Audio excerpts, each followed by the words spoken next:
Boa tarde a todos.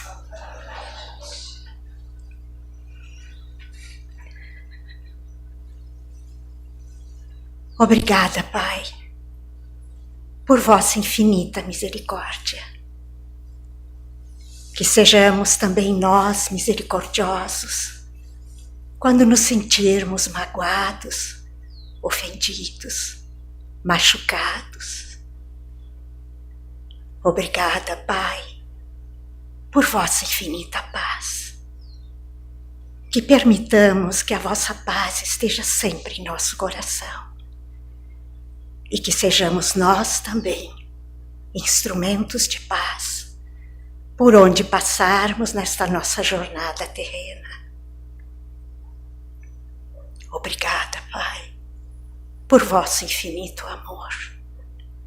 Que o vosso amor seja o nosso guia ao praticarmos a caridade, a fraternidade, a humildade, o perdão. E assim, todos nós, humanidade, poderemos seguir rumo aos horizontes espirituais, onde há eternamente misericórdia, paz, amor. Que assim seja.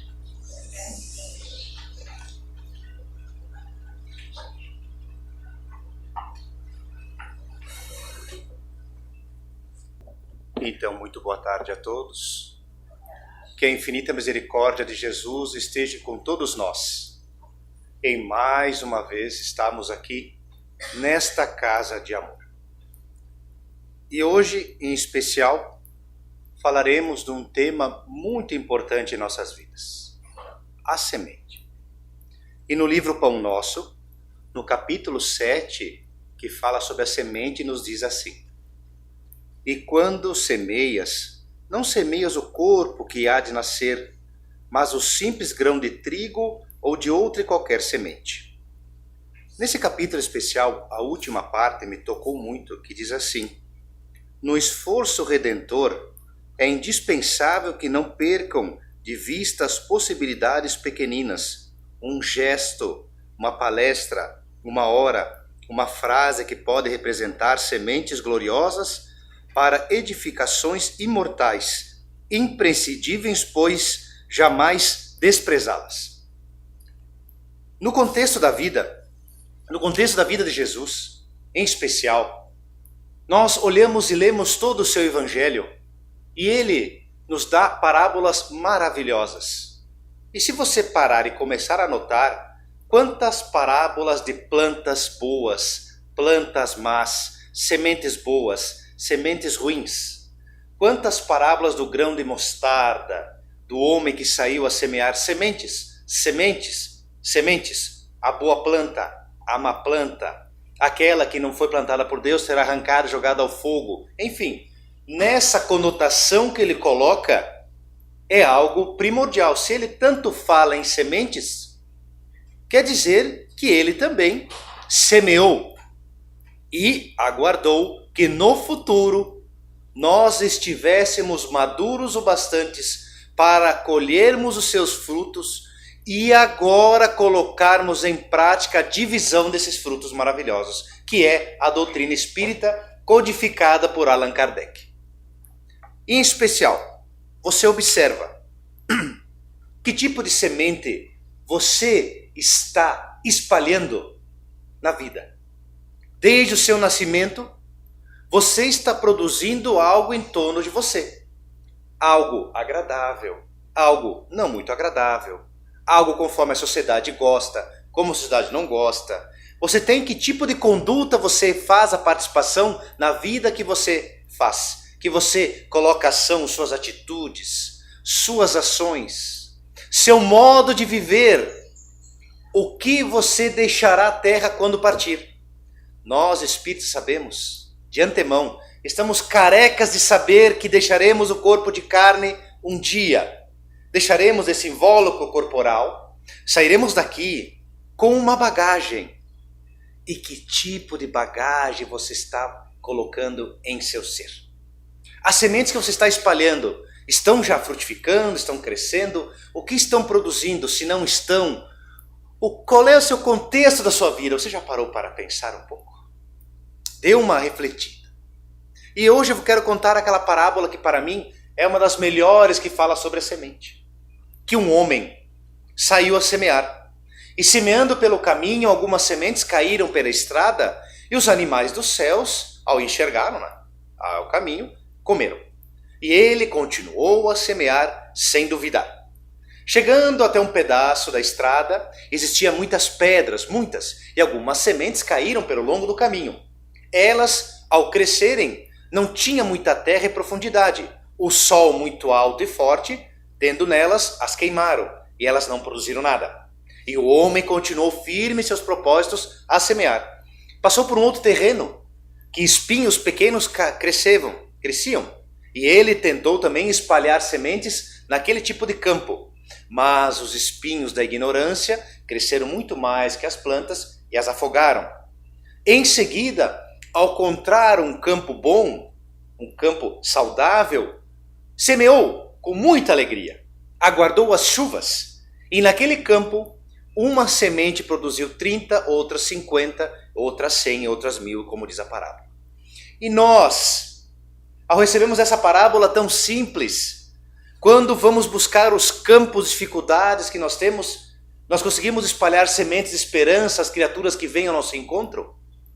Você coloca em ação a obra divina que Deus te coloca nos livros, no estudo da doutrina espírita? Nós, no dia de hoje, éramos criaturas que, como os pássaros, nos alimentamos da doutrina e não fizemos nada para modificar. Nós éramos como as pedras que abafamos aquela doutrina, não tendo nela raízes profundas, pois com raízes fortes a árvore é forte. Se não há profundidade de terra, ela seca. Então nós éramos assim também, ao passarmos por inúmeras religiões que não nos tocavam o nosso coração. E mais à frente, os espinhos da indiferença perante a dor do próximo, a semente que Jesus coloca, nós éramos assim, seres desequilibrados e ignorantes. E não aceitamos a mudança, o nosso espírito velho, antigo, difícil de modificar-se, não aceitou. Quis continuar sendo igual o que a sociedade hoje nos oferecia. Mas agora, no século que estamos, no ano de 2023, finalizando para 24, começar logo, estamos no campo bom. Estamos no ano de transição planetária, como os outros que virão. Do mundo de ignorância, de maledicência, de provas e expiações, de regeneração, para um futuro planeta de crescimento espiritual muito grande. Mas a dor e o sofrimento vai continuar conosco até nós nos libertarmos totalmente dessa própria ignorância. Jesus disse em outras parábolas, quem tiver fé do tamanho do grão de mostarda, entrará no reino dos céus, conseguirá, não é? Entrar nele. O grão da mostarda tem 2 milímetros e a árvore tem 2 metros de altura quando está em plenitude. Para vocês verem a diferença da semente para o tamanho da planta. Então nós, que somos hoje seres que semeamos, vamos escolher mais e melhor as nossas sementes. Separar o joio do trigo, as coisas não boas que fizemos, modificá-las, e as coisas boas que nós fizemos, ainda mais que as negativas, dividir com os outros, espalhar, ensinar aos outros que fazer o bem vale a pena. Não duvidar da doutrina que me aparece no momento tão difícil da minha vida. Por que a doutrina espírita vem agora, que eu estou doente, estou triste, estou desanimado, estou depressivo? Por que ela me aparece com palavras de uma amiga, da vizinha, da prima, do tio? Ela apareceu no momento propício para te ajudar. Já que em outros momentos, como eu falei, em outras religiões você não aprendeu nada, não compreendeu nada sobre a lei de Deus e de Jesus, do universo e da vida, é a hora do teu espírito ser chacoalhado pela esperança, ser modificado. Mas Sandro, eu sou muito maduro, eu não vou mudar mais nada, por que eu vou mudar? Eu não consigo. Para um espírito espírita que sabe do progresso das luzes, não há dúvida e não há dificuldade. Não tem o porquê nós estacionarmos em uma parada que não fará nada de bom. Vamos buscar outros veículos, outras formas de nos polirmos, o nosso ser. Quem um dia já observou na internet as entranhas da terra como se tira um diamante? Você olha para ele, você não dá nada para aquela pedra suja, escura, sem graça. É uma pedra normal. Se você olha para aquele cristal, né, você olha tudo. Mas quando se pega ele, se faz o polimento, se passa máquinas, produtos e tal, se torna algo lindo, brilhante, transformador. Mas o quanto que ele demorou para sair das entranhas da terra para chegar até aquela beleza. Quando nós plantamos arroz e feijão, vamos dizer um feijão que é uma planta mais rápida. Numa terra, ela consegue crescer muito rápido. Ela cresce logo, ela produz, né? O feijão, e sim, de uma semente produz 10, 15, 20 bagas, assim, né? Enfim. Mas o carvalho, o eucalipto e o pinheiro, quando você planta, você fica aguardando, jovem. Quando você está chegando na maturidade, 30, 40 anos depois, o pinheiro está a crescer, ele está grande, bonito, mas olha quantos anos ele demora para produzir um pinhão. E você olha para as camadas, aquelas árvores enormes, nós olhamos, ela tem envergadura, ela tem divisões, você olha, são pedaços assim, cada pedaço é um ano de crescimento. Tem umas que você olha e lê, são mais de 30 subdivisões no tronco dela. Cada subdivisão é um ano. Então, você imagina hoje que teu espírito, que para mudar ele, vai ser de uma hora para outra? Não. O tempo é a favor nosso. E nós temos que aproveitá-lo hoje. Sermos tempo. Sermos esperança. E na subdivisão hoje, da plantação, que o homem, eu falei que saiu a semear, você é o agricultor daquela parábola que está semeando. A terra é Deus, o tempo é Deus também a teu favor. O adubo daquelas sementes é Jesus. E as sementes são as tuas ações perante a vida, as tuas escolhas. Beber ou não beber, fumar ou não fumar, falar mal dos outros ou não falar, trazer mais brinquedos para a casa espírita, ajudar as crianças que vamos ajudar, colaborar com um quilo de alimento, com o pagamento da contribuição para ajudar na luz e na água. Atitudes que nós temos que ter diariamente no pensar. Em janeiro e fevereiro também as crianças comem, as pessoas das cestas básicas também, que nós fizemos aqui todo sábado social. Não é só dezembro, mas dezembro nos faz mais calorosos, mais humanos, mais simples, mais fervorosos numa fé transcendental. Mas janeiro tem que ter fé, fevereiro tem que ter fé, todos os meses são meses que a fé tem que ser cada vez maior. Então, que tipo de semente eu vou colocar na minha vida? Vou colocar nas minhas atitudes, nas minhas ações, uma reforma íntima imediata. Eu tenho que tomar o remédio que Jesus me oferece diário, que é paciência. A semente, quando você joga lá na terra um pinhão, você vai colocar o pinhão novamente, você tem que ter a paciência dele crescer. O feijão não é mais rápido, ele produz, ele morre muito mais rápido aquela planta, porque ele tem um período de tempo de vida já circunscrito, ele tem já um tempo já, porque é aquele período que ele tem que produzir e terminar. Nós em espírito também temos uma evolução a fazer. E quanto tempo eu deixei da ignorância, das tribos, que nós éramos seres das cavernas, vou colocar assim, para chegar ao momento que eu estou agora, para daqui adiante chegarei à angelitude. É um caminho muito longo, que a perseverança, a paciência, a resignação, a humildade me fará chegar até um dia esse tempo. Vai demorar um pouquinho mais. Um pouquinho mais que tu imaginas, e eu também. Mas nós vamos conseguir chegar a esse ponto primordial. Todo mundo quer ser Emmanuel. Todo mundo quer ser igual a Joana de Ângeles. Todo mundo quer ser igual a Camilo. Todo mundo quer ser um espírito em evolução. Quer chegar a esse tipo de merecimento e saber das leis de Deus. Mas vocês não imaginam o trabalho que eles tiveram para chegar até esse ponto ali. Que você vê nos livros, nos filmes, nas novelas. O quanto Allan Kardec estudou para chegar ao doutrina espírita até nós. No começo ele também tinha dúvida. Não acreditava nas mesas que se levantavam. Ele tocava a mesa, até brincava, batia na mesa. Ele batia aqui e tal, para ver se a mesa se levantava. Até que ele percebeu que aquela mesa girante, aquelas mesas, aquelas médiums, tinham algo que ele era muito, assim, queria saber das leis de Deus, do universo. Um grande professor que queria saber de muitas coisas, além do básico. Ele era um seguidor de Pestalozzi, um dos seus discípulos. Então ele queria saber ainda mais sobre a vida e começou a catalogar e estudar essa doutrina. E o Espírito de verdade trouxe mensagens através de uma das principais médiuns para que ele não desistisse. Que ele continuasse porque ele seria perseguido. Mas as luzes, as mãos, o Espírito de verdade estaria em seu lado. Pois as sementes que ele ia jogar ao mundo do século das luzes em Paris ia fazer todo mundo se chacoalhar. Aquela religião que tinha predominante, que estava tranquila e serena por controlar a tudo e a todos, também ia ser chacoalhada.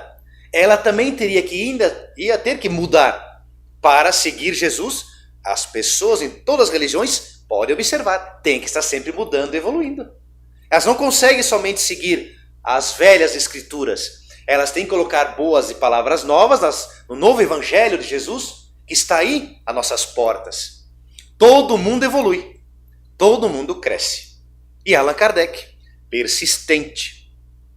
Ele falava 5 línguas, começou a distribuir entre amigos as suas mensagens que eles recebiam dos médios para ajudá-los e muitos mais. Alguns o traíram, os negaram sua ajuda, não quiseram saber mais dele, negaram as psicografias e muito mais. Mas ele sabia que isso ia acontecer com ele. Então, quando acontece na sua vida, nós temos medo de continuar ajudando, amando, perdoando e semeando. Não duvides da doutrina consoladora que vem consolar-te. Aos trabalhadores espíritas em especial, que somos os mais devedores de todos do planeta Terra, pois sabemos um pouco mais sobre a vida, e mais nós devemos, porque um pouco mais sabemos. Temos que enxugar as nossas lágrimas de dores para ajudar a conscientizar aos outros em suas dores também.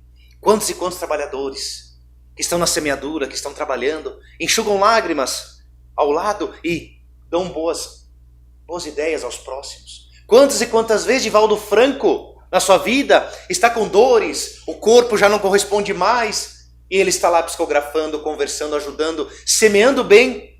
Ele não consegue sequer caminhar porque anda de cadeira de roda. Dou um exemplo, para quem ouviu no seminário ali em Porto Alegre.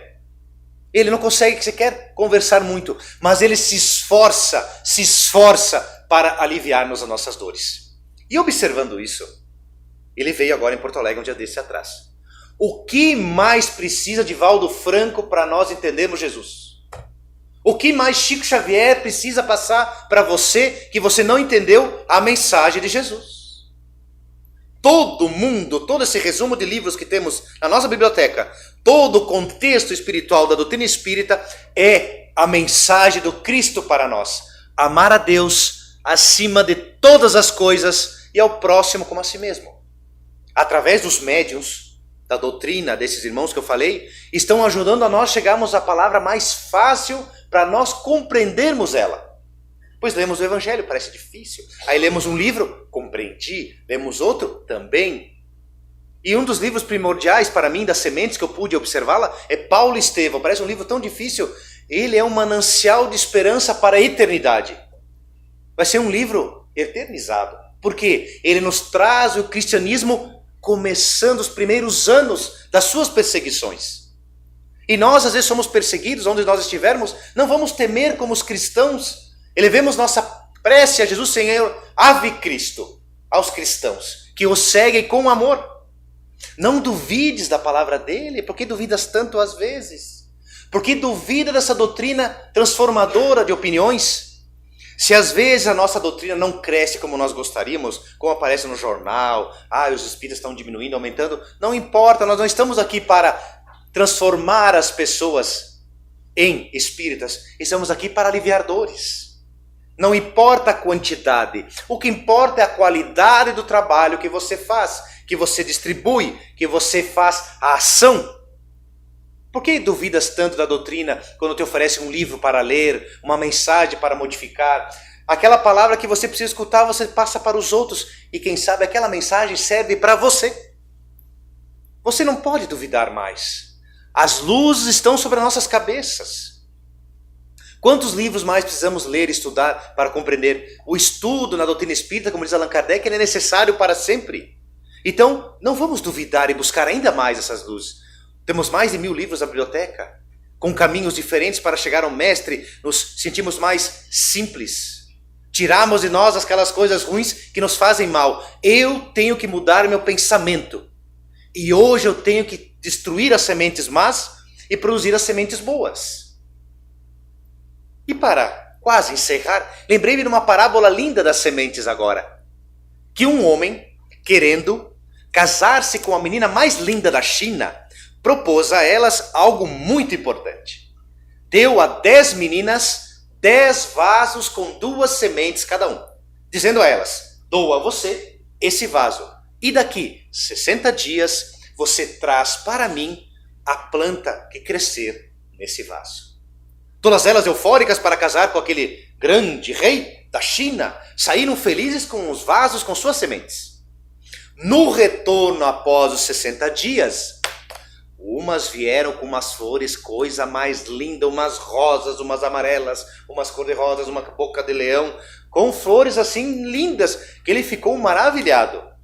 Mas infelizmente, a última menininha, de 16 anos de idade, que não tinha condições de cuidar daquele vaso, daquelas flores, que mal ela podia dar um pouco d'água, mas quando ela dava água, nada acontecia. Tinha ela outras prioridades, cuidar do pai, cuidar da mãe, dos irmãos doentes e tal. Ela tinha uma vida muito trabalhosa, mas ela tentaria casar com aquele homem que ela amava só no olhar de longe, mas ela não podia contar a ninguém. Mas ela queria tanto casar com ele, mas a flor não nasceu. E ele foi indo, foi olhando todas as 9 meninas, e na última olhou, o vaso não tinha flor alguma. E ele chamou a todas dizendo: meninas, conte-me a mim como foi o nascimento das flores. Ah, meu amigo, aconteceu isso, aconteceu aquilo. Cada uma ia contando a ele. E a última disse: olha, meu amigo, infelizmente a última não aconteceu nada. Eu queria tanto casar com o senhor, porque eu não sei se o senhor sabe, eu sou muito simples, mas eu amo já no olhar. E ele foi dispensando uma a uma. E ela ficou observando, achando aquilo muito estranho, o porquê, e ficou somente com ela. E ele falou assim: eu em minha vida com meu pai, na filosofia de Buda que me ensinou, a sinceridade, a verdade é a coisa mais importante para uma pessoa em sua vida. As outras 9 meninas como a vossa, todas as sementes foram queimadas por mim. E eu acreditei na honestidade, e tu foste a única honesta entre as 10 meninas. Casa-me contigo hoje. E aquela menina ficou feliz da vida. Foi honesta para com a vida e consigo mesmo, porque ela não quis mostrar o que ela não era. As outras não esperaram as sementes crescerem, porque elas não iam conseguir, porque elas haviam as queimado, todas. E ela foi honesta com ele. Então, às vezes, nós temos que ser honestos conosco mesmo, sem o medo de queimar as sementes quando necessário, para pegar outras, produzir coisas melhores, de muito mais significado. Vamos aproveitar as nossas honestidades, o nosso bem-estar do hoje, para aliviar as dores daqueles que estão na guerra. Mas como eu posso aqui em Caxias aliviar alguém que está na guerra? Com a oração, com a boa conduta nossa.